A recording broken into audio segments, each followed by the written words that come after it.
Chamba freedom fighter YouTube channel और news waves में आप सभी दर्शकों का स्वागत है।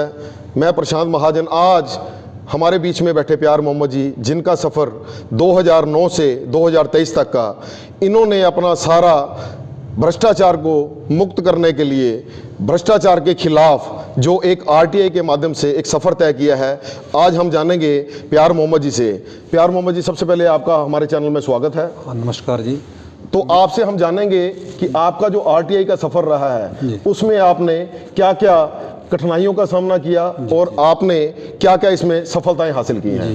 कठिनाइयों का सफलताएं तो काफ़ी हासिल करी मैंने। जैसे कि मैंने 2009 से लेकर के 2023 तक जो मेरा आरटीआई का सफ़र रहा, बीच में मैं सरकारी कर्मचारी भी रहा, वो भी कठिनाइयाँ सहन करनी पड़ी। विभागों से भी कई बार टॉर्चर हुआ करते थे, विभाग भी कई बार प्रताड़ित करता था कि भी आप क्यों करते हैं। लोग भी शिकायतें करते थे कि कर्मचारी होने के नाते आरटीआई में काम नहीं कर सकते हैं, लेकिन उसके बावजूद भी मैं एक भारत का सभ्य नागरिक होने के नाते इस भ्रष्टाचार, इस कानून को अपनाते हुए भ्रष्टाचार के खिलाफ जो लड़ाई जारी रखी, क्योंकि ये कानून सभ्य भारतीय नागरिक के लिए लागू हुआ है। उसको अधिकार है, हर किसी को अधिकार है कि वो इस काम में लगे ताकि हमारा देश जो भ्रष्टाचार से मुक्ति पा सके। लेकिन खेद की बात ये रही कि कुछ प्रशासनिक अधिकारी जो उच्च स्तर के थे, जिन लोगों ने हमारा तहे दिल से अपना सहयोग नहीं किया, कुछ अधिकारी ऐसे रहे जिनका मैं प्रणाम करता हूँ, सलाम करता हूँ, सलूट करता हूँ, जिन्होंने हमारा अंतरिम आत्मा से जो स्वागत किया और हमारा सहयोग भी किया, तहे दिल से सहयोग किया और हमें अपने सफ़र में कामयाब बनाने के लिए उन्होंने अपना तन मन धन से सहयोग किया, जिसके लिए मैं उनका तहे दिल से धन्यवादी हूँ। लेकिन कुछ एक सफ़र में ऐसा हुआ, जैसा पहला सफ़र मेरा तीसरा से रहा आरटीआई का, अपना ग्रामीण क्षेत्र से रहा, तो मेरे गांव में एक सड़क बनी थी मनरेगा के अंतर्गत। तो उसमें एक कोई 13वां वित्त आयोग के करके दर्शाया हुआ था, उसमें 15-18 लाख की राशि जो थी उन्होंने स्वीकृत की थी। जब मैंने उस सड़क के ऊपर, मैं ग्रामीण क्षेत्र से था, जब मैंने उस सड़क पर आरटीआई फाइल करी, सड़क तो थी नहीं, कागज़ों में बना दी थी। जब मैंने आरटीआई फाइल करी तो लगा कि भी वाकई सड़क बनी हुई है, लेकिन कागज़ों में ही दफन हो चुकी थी वो। उसके बावजूद भी मैंने आरटीआई का सफ़र जारी रखा। इस सफ़र में वो जो 18 लाख की जो राशि स्वीकृत हुई थी उसको हमने उजागर किया। बाद में हमने इसको इस भ्रष्टाचार के लड़ने के लिए पुलिस का भी सहयोग मांगा, लेकिन बड़े खेद की बात है, मुझे दुख से कहना पड़ रहा है कि कुछ पुलिस जांच अधिकारियों द्वारा अपना सही तरीके से सहयोग नहीं दिया, जो कि बिल्कुल एक कानून के विपरीत था। जो उनका कर्तव्य था, जो उनका काम था, जो क्रिमिनल केस के खिलाफ जो मैं उम्मीदें थी कि ये क्रिमिनल केस है, क्रिमिनल केस में जो पुलिस जो हमारा सहयोग करेगी, लेकिन पुलिस जांच अधिकारियों ने दोषियों, अपराधियों का एक सहारा लेकर उनको सहयोग दे करके हमें प्रताड़ित किया। इस कारण मुझे अपने समाज में सामाजिक बहिष्कार भी सहन करना पड़ा। 2011 से लेकर 12, 13, 14 तक मैं समाज में प्रताड़ित होता रहा, लेकिन मैंने अपना सफ़र जारी रखा। मैंने लास्ट में यही कहा था कि समाज से बड़ा देश होता है, देश से बड़ी पूजा और कोई नहीं होती है। तो इसमें कई चैनल भी आए थे हमारे पास इंटरव्यू लेने के लिए। हमने उनको कहा था कि भाई ठीक है, कोई गल नहीं, लड़ाई तो हम छोड़ेंगे नहीं, समाज में बहिष्कार होता रहेगा, कोई गल नहीं, हम अच्छे होंगे, सामाजिक लोग हमें अपनाएंगे, बुरे होंगे तो नहीं अपनाएंगे। लेकिन कुछ लोग जब समझने लगे कि वाकई ये हक की लड़ाई है, ये गरीबों के उत्थान की लड़ाई है, ये भ्रष्टाचार की लड़ाई है, भ्रष्टाचार मुक्त देश होना चाहिए, तो कुछ लोग हमारे पास आने लगे और वो समाज से, उन विरोधियों से छूट करके हमारे पास आने लगे, तो अच्छा लगा हमें। तो बाकी जो कुछ अधिकारियों ने जो गलत काम किए थे उनके खिलाफ हमने कार्रवाई करी। कुछ लोग एंटीसिपेटरी पर हाई कोर्ट तक के, इसमें अभी तक तो 16 अभियुक्त ऐसे हैं जिनके ऊपर बिल्कुल फॉरेस्ट लैब ने जो है अपना केस जो तय कर दिया कि भाई ये दोषी हैं, और पुलिस ने दोषी ठहरा करके वो जो चालान जो है कोर्ट में पेश कर दिया है। उनको सिर्फ कोर्ट ने ये की सज़ा देनी है, कोर्ट कब सुनाता है उसके लिए हमें अभी इंतज़ार करना ही पड़ेगा। कोर्ट से बड़ा तो हम हो नहीं सकते हैं, कोर्ट की अपनी मर्यादा होती है, कोर्ट को अपनी मर्यादाओं में काम करता है, तो कोर्ट को हम चैलेंज नहीं करेंगे। लेकिन मुझे उम्मीद है कि माननीय अदालत जो है करेगी। जब पुलिस ने हमारी सहयोग नहीं किया तो मुझे अपनी प्राइवेट कंप्लेंट में 156(3) में जो है अपना न्यायालय, माननीय न्यायालय का सहारा लेना पड़ा। और मैं माननीय न्यायालय के उन महाअनुभवों, उन जजों का धन्यवाद करूंगा जिन्होंने उन प्रमाणों को दे करके तुरंत एफआईआर दर्ज करने के आदेश किए, और जो पुलिस मुकर रही थी उसी ही पुलिस को वो एफआईआर करनी पड़ी। और क्रिमिनल केस में वो जो केस बना था वो बनी थी धारा, उसमें जो धाराएं लगी हैं केस अभियोग चलान अधीन धारा 173(2) में दंड प्रक्रिया संहिता जो है कोर्ट में पेश हो चुका है। ये 2012 में पेश हुआ जी, 5/5/2012 को इसका जो चलान पेश हो चुका है, जो under section 420, 468, 471, 472, 473, 474, 120 BIPC police station Tisa में दर्ज हुई है। और इसका चलान जो माननीय अदालत में जो है प्रेषित किया जा चुका है और फॉरेंसिक लैब की भी रिपोर्ट आ चुकी है, जिसमें ये आप देख सकते हैं डिटेल है कि कितने लोगों की डिटेल है और इसमें कितना घोटाला हुआ है। मैं आपको दिखा सकता हूँ, लेकिन इतना टाइम नहीं है हमारे पास कि दिखा सकूँ। ये क्विंटलों के हिसाब से जो मैंने ऑल हिमाचल में भ्रष्टाचार, ये नहीं कि मैंने एक ही विभाग से संबंधित कोई और सफ़र रखा है। मेरा ऑल इन विभाग से, मैं जहाँ मुझे भनक लगती थी कि यहाँ भ्रष्टाचार हुआ है, मैं सभी विभागों से RTA लेकर के भ्रष्टाचार को उजागर करके संबंधित क्रिमिनल एजेंसी के को सौंपता। लेकिन दुर्भाग्य ये रहा कि जो हमारी क्रिमिनल एजेंसियाँ सही तरीके से काम नहीं करती हैं, भ्रष्टाचारियों को अभी भी हाल में जो मेरी चंबा थाना में जहाँ SP महोदय चंबा के माध्यम से थाना सदर चंबा में जो इतनी FIR है विचाराधीन है, जो प्रमाणों सहित जिसमें प्रमाण हैं, जो दोष प्रमाणित करते हैं, दोष प्रमाणित होते हुए भी उन पर कार्रवाई ना करना और पुलिस जांच अधिकारियों द्वारा मामले को लंबित करना, मुझे दुख लगता है। पुलिस में भी कई अधिकारी इतने अच्छे हैं। मुझे याद आता है कि 2013 में DS ठाकुर होते तीसा में इस FIR को दर्ज करने में हमारा इतना सहयोग किया उन्होंने, मैं उनका धन्यवादी हूँ। कई हमारे मधुसूदन जी थे SP चंबा में, उन्होंने भी हमारा अंतरिम मन से सहयोग किया था कि मैं आपके साथ हूँ, आप लड़ते रहो, आपको कोई प्रॉब्लम आती है तो हम आपके साथ हैं तन मन धन से। लेकिन कई ऐसे और भी कई अधिकारी हैं जो हमारे साथ रहे। हाल ही में एक ग्राम पंचायत जडेरा में एक हमारे रोगी कल्याण समिति के पैसे से जो तो गलत प्रयोग किया गया था। रोगियों के कल्याण के उत्थान के लिए जो सरकार द्वारा धन दिया जाता है, वो किसी के घर के लिए रास्ता बना दिया गया और मैंने अपने विभाग के ऊपर कार्रवाई के लिए लिखा, तो बार का लिखने के बावजूद जो 2,01,99,688 रुपये की रिकवरी जो मैंने सरकारी खजाने में जमा करवाई, जो गरीबों का पैसा था, जो अनाधिकार तरीके असंवैधानिक तरीके से जो है खर्च किया गया था, वो सरकारी खजाने में जमा करवाया। तो उसके बावजूद भी कई सफलताएं ऐसी हैं। कई लोग 2 प्रधान हैं जिनके खिलाफ मैंने कार्रवाई की थी, वो भी अपने मैदान से बाहर चले गए, उनको भी अपनी प्रधानी से हाथ धोना पड़ा भ्रष्टाचार के मामले में। तो ऐसे अच्छे हैं। कई लोग ऐसे हैं जो 2 जगह से सरकार का कमीशन खा रहे थे, उनको भी उन कमीशन से हाथ धोना पड़ रहा है और उनके खिलाफ हमने थाने में लिखा है कि आप कार्रवाई करिए। लेकिन अभी तक मामले बड़े खेद की बात कहना पड़ रहा है कि मामलों को जानबूझकर लंबित किया जा रहा है और दोषियों के बचाव में ये सारा काम हो रहा है।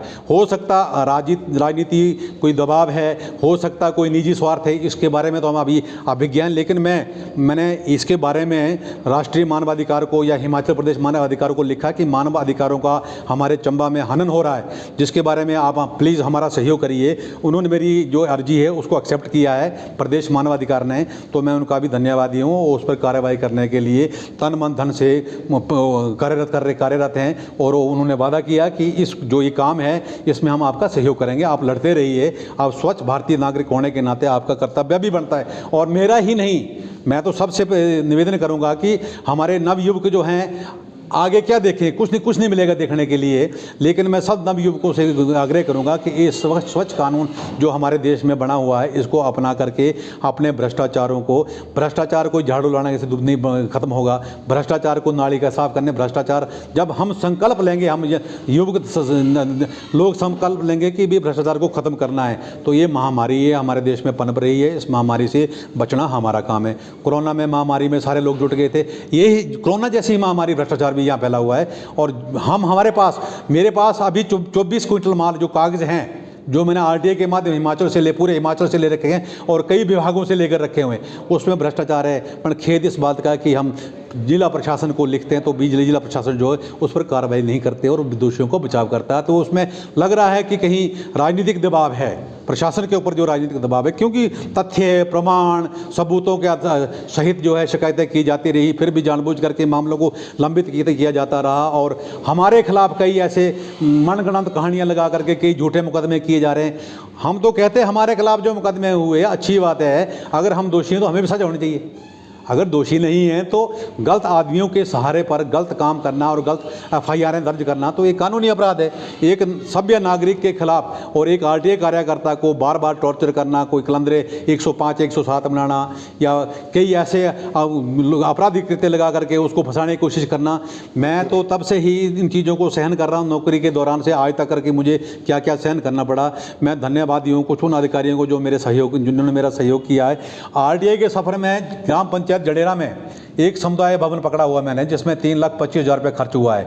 ले वहाँ स्पॉट पर पुलिस जांच अधिकारियों ने ये खुलासा तो कर दिया कि दान की हुई जगह पर सामुदायिक भवन नहीं बना है, वहाँ पर लोगों के मुँह भी चढ़ते हैं। तो फिर 3.25 लाख रुपया जो खर्च हुआ वो कहाँ हुआ, किस जगह पर हुआ, कहाँ बना समुदाय भवन। तो बड़े खेद की बात है कि एक धार्मिक मस्जिद जो वहाँ हमारी कम्युनिटी की किसी कम्युनिटी की मस्जिद है उस पर एक बोर्ड लगा दिया गया, हिस्से पर बोर्ड लगा दिया गया सामुदायिक भवन है। जब पुलिस जांच अधिकारी ये खुलासा खुद करते हैं कि भाई दान की हुई जगह पर जो है, जो पंचायती राज विभाग के नाम पर जगह है वहाँ पर सामुदायिक भवन नहीं है, तो फिर ये तो साफ जाहिर है कि वो उसका जो पैसा 3.25 लाख का जो है सीधा ही गबन हुआ है, उसमें कईयों का हिस्सा हो सकता है, हित भी हो सकता है, जिस कारण जो है वहाँ उस पर उनके खिलाफ जो है एफआईआर नहीं हो रही है। तो हमारा दुर्भाग्य है। वहाँ पर एक लड़के ने लिखा था, भाई कोई लड़के, तो उत्तम नाम का एक लड़का था, उसने लिखा था कि भाई सामुदायिक भवन में मुझे निवाड़ा करना है। उसको बेचारे को मारा पीटा गया, रगड़ा गया, ऐसे खामखा में शासन प्रशासन द्वारा टॉर्चर किया गया कि तो सांप्रदायिकता की बातें कर रहा है। लेकिन सामुदायिक भवन जो सरकार की इसकी संज्ञा क्या है?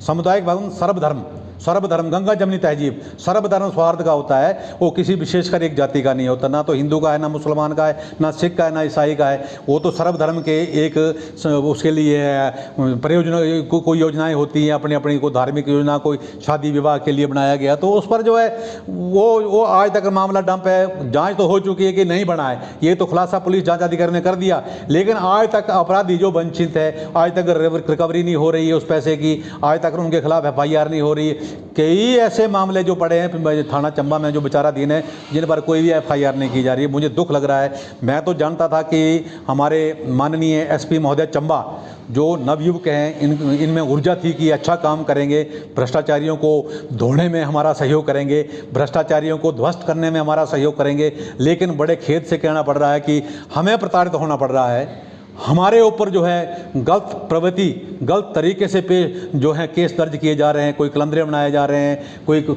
महिलाओं के द्वारा जो गलत तरीके से जो है महिला थाने में बुला लिया जाता है कभी, तो गलत तरीके से हमें प्रताड़ित किया जा रहा है। लेकिन भ्रष्टाचारियों को कोई आंच नहीं आने दे रहे हैं और भ्रष्टाचारी जैसे टस से मस नहीं हो रहे हैं। उसके बावजूद भी कई ऐसे गौ सदन के मैंने काम चलाया हुआ कि भाई गाय हमारी आवारा हैं, सड़कों पे घूम रही हैं, गाय सदन के नाम से सरकार हिमाचल प्रदेश द्वारा इतना बजट दिया गया, गाय सदन बनाई गई, तो उसका गाय सदन में गाय क्यों नहीं बैठ सकती? जब उनके लिए उनका घर है, वो गाय सदन है, उनका घर है, वो वहाँ गाय क्यों नहीं रखी जा रही हैं? वो ऐसे कैसे कहाँ हैं? तो अभी 1 लाख रुपए की रिकवरी मैंने जो है सलौल पंचायत से वापस कराई है, जो सलौल पंचायत को दिया गया था, 2015 में दिया गया था और 2023 में जो अभी मैंने उसको वापस करवाया। तो ऐसे भी कई मुहिमें छेड़ी हुई हैं मैंने। तो कई ऐसे काम हैं जो हम कर रहे हैं आरटीआई के माध्यम से। हम जो है एक लाडा का मैंने रिकॉर्ड लिया हुआ, उसमें मुझे लगा कि यहाँ पर भी कई अरबों का, करोड़ों का नहीं, अरबों का घोटाला हो सकता है। उस पर भी बार बार शिकायतें की जा रही हैं, लेकिन जिला प्रशासन के सर पर जूं तक नहीं रेंग रही है, वो टच से मस नहीं हो रहे हैं। तो हमने देखा, मैंने खुद भ्रमण किया, मैंने बरमौर में गया, मैंने जिम्स के बारे में मैंने रिकॉर्डिंग रखी हुई है, मैंने स्कूली बच्चों से पूछा, मैंने आईटीआई में जाकर पूछा कि क्या ये 25 लाख की जिम्स जो है बनी है? तो उन्होंने बोला नहीं बनी है जी, सिर्फ मात्र कागजों में है। हमने स्ट्रीट लाइट के बारे में जब देखा कि 46.5 लाख की जो है 2019 से लेकर 2021 तक बरमौर टाउन में जो है स्ट्रीट लाइटें लगी हैं। जब मैंने खुद रात्रि को जाकर खुद भ्रमण किया तो मुझे एक ही बत्ती मिली जो हेलीपैड के लिए रास्ता जाता है, 84 माता मंदिर के लिए रास्ता जाता है, वहाँ पर एक ही बत्ती मिली, बाकी मुझे कोई भी स्ट्रीट लाइट देखने को नहीं मिली। तो कई ऐसे काम हैं, गौरी पट्टा से 84 माता मंदिर तक जो है एक पक्का पाथ 10 लाख का बिल्ड ड्रेन दर्शाया गया। तो जब मैंने वहाँ देखा तो इंटरलॉक टाइलें कई पुराने ज़माने की पड़ी हुई जो है पाई गई, लेकिन वो पक्का पाथ नहीं पाया गया, वो तो ना तो ड्रेन पाई गई। तो कई ऐसे मामले हैं, बताने में टाइम लगेगा। तो अभी एक जर्मन से कोई एक हमारा प्रोजेक्ट आया था हमारी धरती को हरी भरी करने के लिए, उसमें WKF का, तो उसमें भी मैंने फॉरेस्ट डिपार्टमेंट से कुछ डॉक्यूमेंट मांगे तो मैंने इस मंशा थे कि भाई कुछ लोग जो हैं उन लोगों ने कमेटियों का गठन किया है, फॉरेस्ट डिपार्टमेंट ने मिसट्रॉल ना जारी करते हुए काम करने के लिए लोगों को कमेटी का गठन किया है। तो हमने ये जानने के लिए कि क्या ये लोग कहीं मनरेगा में काम तो नहीं कर रहे हैं, क्या ये लोग फॉरेस्ट में काम कर रहे हैं, कहीं 2-3 जगह हाजिरी तो नहीं कर रहे हैं, क्या कुछ लोग चंबा की ओर भी शहर में काम करने के लिए जाते हैं, क्या उन लोगों की मनरेगा में दिहाड़ियाँ तो नहीं हैं। तो हमने लिखा, सब कुछ किया, लेकिन आज तक हमें वो मिसट्रॉल नहीं दिए गए WKF के।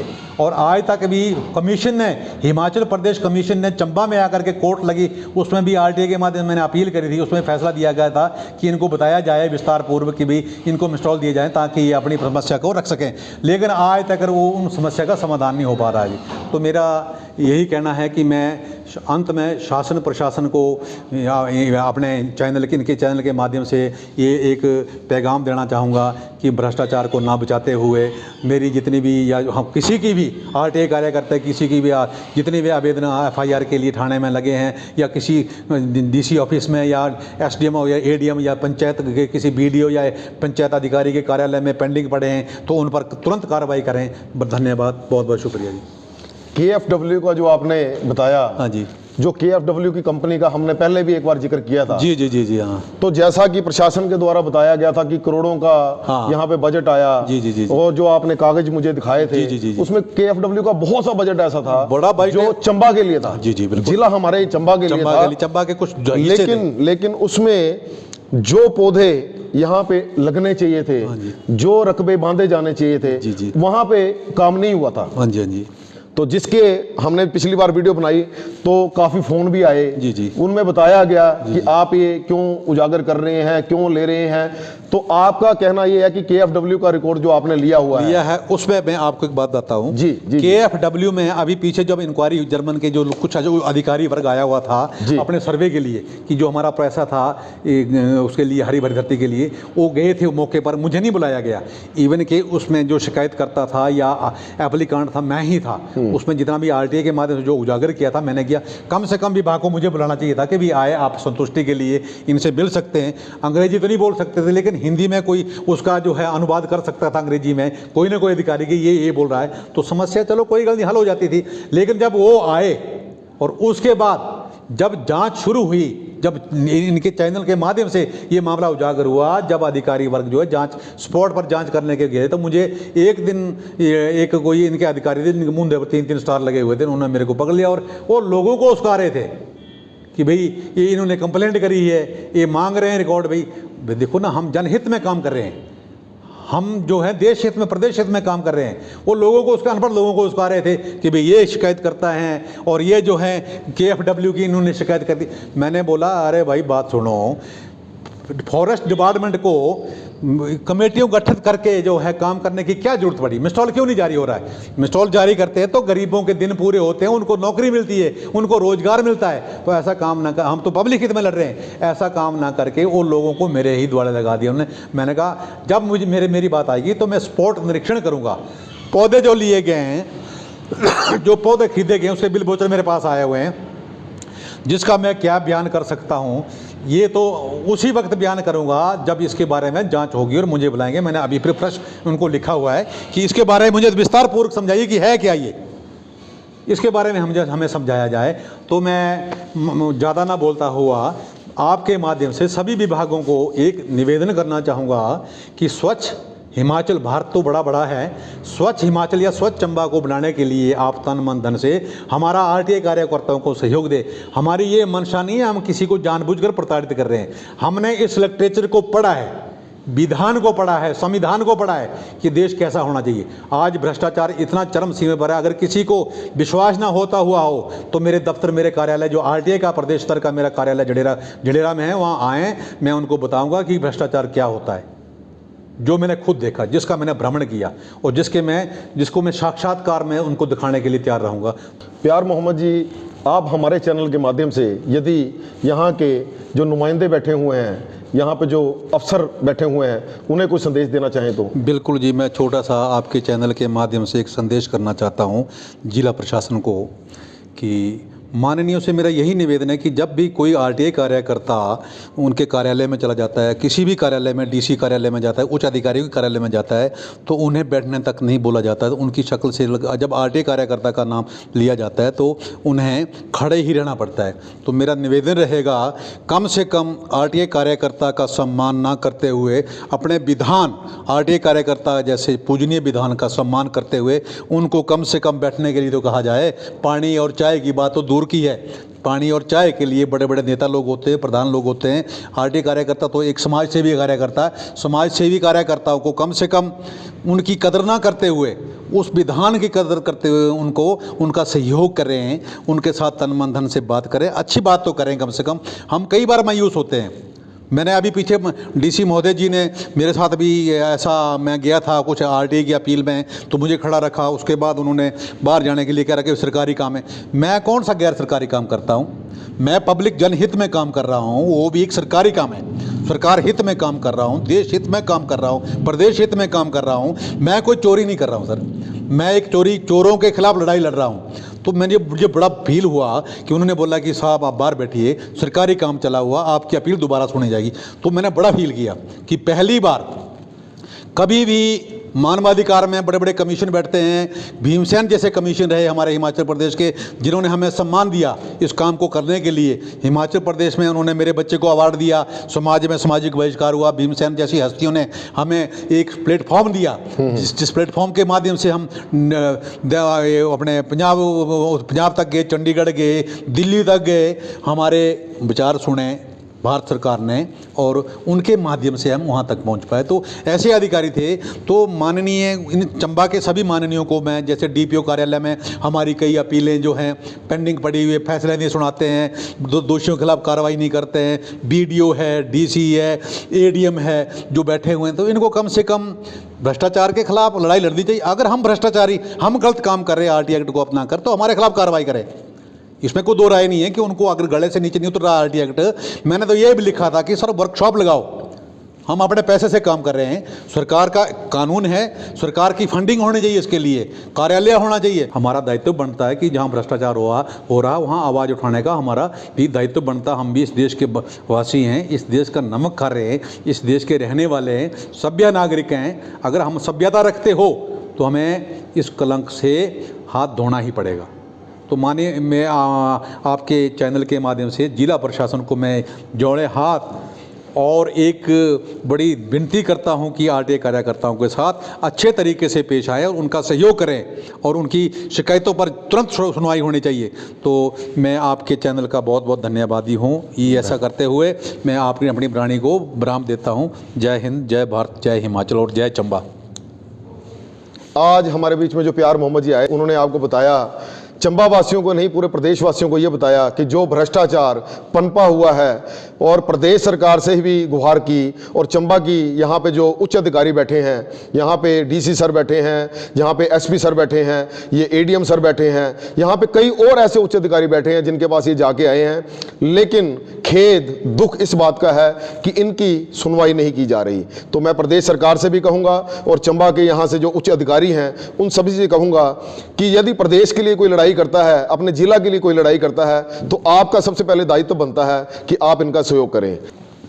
अभी आज के समय के अभाव के कारण इस भाग को यहीं पे विराम देंगे, लेकिन आपसे बहुत जल्दी रूबरू होंगे अगले भाग में। Chamba freedom fighter YouTube channel और न्यूज़ वेव्स के लिए चंबा से प्रशांत महाजन की रिपोर्ट।